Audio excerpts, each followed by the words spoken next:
ವಾರಣಾಸಿಯ ಜ್ಞಾನವಾಪಿ ಪ್ರಕರಣ ಆದೇಶ ವಿಚಾರಕ್ಕೆ ಸಂಬಂಧಪಟ್ಟಂತೆ ಸಿಟಿ ರವಿ ಮಾಜಿ ಸಚಿವರು ಸಂತಸವನ್ನ ವ್ಯಕ್ತಪಡಿಸಿದ್ದಾರೆ.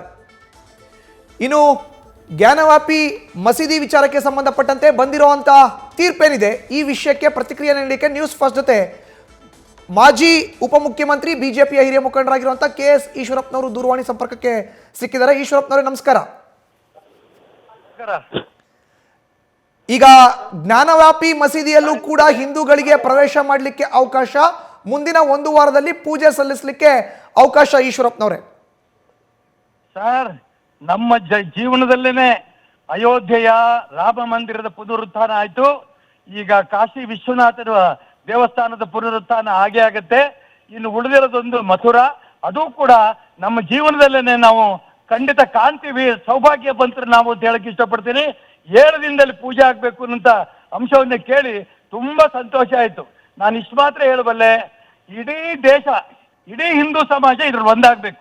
ಅಯೋಧ್ಯೆ ವಿಚಾರದಲ್ಲಿ ಇದು ಬಿಜೆಪಿ ರಾಮ ಈ ರೀತಿ ಏನೆಲ್ಲ ಅನೇಕ ಕಾಂಗ್ರೆಸ್ಸಿನ ಮುಖಂಡರೆಲ್ಲ ಹೇಳ್ತಾ ಇದ್ರು. ಕಾಶಿ ವಿಶ್ವನಾಥನ ವಿಚಾರದಲ್ಲಿ ಯಾವ ಕಾರಣಕ್ಕೂ ಕೂಡ ಇದರಲ್ಲಿ ರಾಜಕಾರಣ ಬೆರೆಸಬಾರದು ಅನ್ನೋದರ ಎಲ್ಲ ಪಕ್ಷದ ಪ್ರಮುಖರು ನಾನು ಕೈ ಮುಗಿದು ಪ್ರಾರ್ಥನೆ ಮಾಡ್ತೇನೆ. ಈಶ್ವರಪ್ಪನವರೇ, ಈಗ 22ನೇ ತಾರೀಕು ಜನವರಿ ಅಯೋಧ್ಯೆಯ ರಾಮ ಮಂದಿರ ಲೋಕಾರ್ಪಣೆ ಆಯಿತು, ಮಂಡಲೋತ್ಸವ ನಡೀತಾ ಇದೆ. ಇಂತಹ ಸಂದರ್ಭದಲ್ಲೇ ಜ್ಞಾನವಾಪಿನಲ್ಲೂ ಕೂಡ ಈ ರೀತಿಯಾದಂತಹ ಮಹತ್ವದ ಆದೇಶ, ಎಷ್ಟು ಸಂತಸ ಇದೆ ನಿಮ್ಗೆ? ನಾನು ಅದೇ ಹೇಳಿದ್ನಲ್ಲ, ನಾವು ಜೀವನದಲ್ಲಿ ಇದೆಲ್ಲ ಕಾಣ್ತೀವಿ ಅಂತ ಅನ್ಕೊಂಡಿರ್ಲಿಲ್ಲ. ಯಾರೋ ವಿದೇಶಿಯಿಂದ ಬಂದಂತ ಮುಸಲ್ಮಾನರು ನಮ್ಮ ದೇವಸ್ಥಾನಗಳೆಲ್ಲ ಒಡೆದು ಪುಡಿ ಮಾಡಿ ಅಲ್ಲಿ ಅರ್ಧ ಇಟ್ಟು ಅದ್ರ ಮೇಲೆ ಅವ್ರ ಮಸೀದಿ ಕಟ್ಕೊಂಡು ನಿಮ್ಮ ತಲೆ ಮೇಲೆ ನಾವಿದ್ದೀವಿ ಅನ್ನಂತ ಒಂದು ಭಾವನೆ ಸೃಷ್ಟಿ ಮಾಡಿ ನಾವು ಗುಲಾಮರು ಅಂತ ಹೇಳ್ತಾ ಇದ್ರು. ಆದ್ರೆ ಗುಲಾಮರಲ್ಲ ಅನ್ನೋದನ್ನ ಅಯೋಧ್ಯೆ ರಾಮ ಮಂದಿರದ ಮುಖಾಂತರನ ಆಯ್ತು. ಈಗ ಕಾಶಿ ವಿಶ್ವನಾಥನ ವಿಚಾರದಲ್ಲೂ ಆಗಿದೆ, ನಾಳೆ ಮಥುರಾ ಶ್ರೀಕೃಷ್ಣನ ವಿಚಾರದಲ್ಲೂ ಆಗತ್ತೆ. ಈಗ ಜ್ಞಾನವಾಪಿನಲ್ಲೂ ಕೂಡ ಮುಂದಿನ ಒಂದು ವಾರದೊಳಗಡೆ ಗಡುವನ್ನ ಕೊಟ್ಟು ಪೂಜೆ ಮಾಡ್ಲಿಕ್ಕೆ ಅವಕಾಶವನ್ನ ಕೊಟ್ಟಿದ್ದಾರೆ. ಒಂದಷ್ಟು ಹಿಂದೂ ಮೂರ್ತಿಗಳು ಕೂಡ ಅಲ್ಲಿ ಈಗ ಪತ್ತೆಯಾಗಿದೆ. ಹೌದು, 10 ಮೂರ್ತಿಗಳಿಗೆ ಪೂಜೆ ಮಾಡಕ್ಕೆ ಅವಕಾಶ ಮಾಡಿಕೊಟ್ಟಿದ್ದಾರೆ. ಒಂದು ವಾರದಲ್ಲೇ ಮಾಡ್ಬೇಕು ಅಂತ ಹೇಳ್ತಾ ಇದ್ದಾರೆ. ನಾಳೆನೆ ಒಬ್ಬ ಅರ್ಚಕರನ್ನು ಕೂಡ ನೇಮಕ ಮಾಡ್ತಾರೆ ಅನ್ನೋಂತ ಸುದ್ದಿಗಳಿದೆ.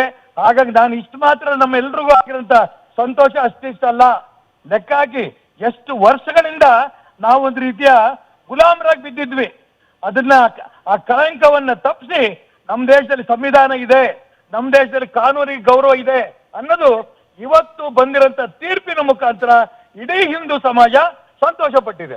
ಇದಕ್ಕೂ ಕೂಡ ರಾಮನ ಶಿರಕ್ಷೆ ಇದೆ ಅಂತ ಹೇಳ್ತೀರಾ ಈಶ್ವರಪ್ಪನವರೇ? ಹಾಗಾದ್ರೆ ಅದು ಜೈ ಶ್ರೀರಾಮ್, ಇದು ಹರ ಹರ ಮಹಾದೇವ್. ಅವನಿಗೂ ಅಷ್ಟೇನೆ, ಇವನಿಗೂ ಅಷ್ಟೇನೆ. ನಾಳೆ ಬರಂತ ಶ್ರೀಕೃಷ್ಣ ಪರಮಾತ್ಮಕಿ ಜೈ. ಅದನ್ನು ಕೂಡ ಎಲ್ಲ ಕೃಷ್ಣ ರಾಮ ಶಿವ ಎಲ್ಲರೂ ಕೂಡ ಹಿಂದೂ ಸಮಾಜದ ದೇವರುಗಳು. ನಮ್ಮೆಲ್ಲರೂ ಕೂಡ ಶಾಂತಿ ನೆಮ್ಮದಿಯನ್ನ ತರೋ ದಿಕ್ಕಿನಲ್ಲಿ ಈ ಒಂದು ನಮ್ಮ ಜನ್ಮದಲ್ಲಿ ಆಗ್ತಾರೆ. ತುಂಬಾ ಸಂತೋಷ. ಧನ್ಯವಾದ ಈಶ್ವರಪ್ಪನವರೇ, ನ್ಯೂಸ್ ಫಸ್ಟ್ ಜೊತೆ ಮಾತನಾಡಿದ್ದಕ್ಕೆ. ನ್ಯೂಸ್ ಫಸ್ಟ್ ನಿರ್ಭೀತಿಯಿಂದ ನಿಮ್ಮ ಪರವಾಗಿ.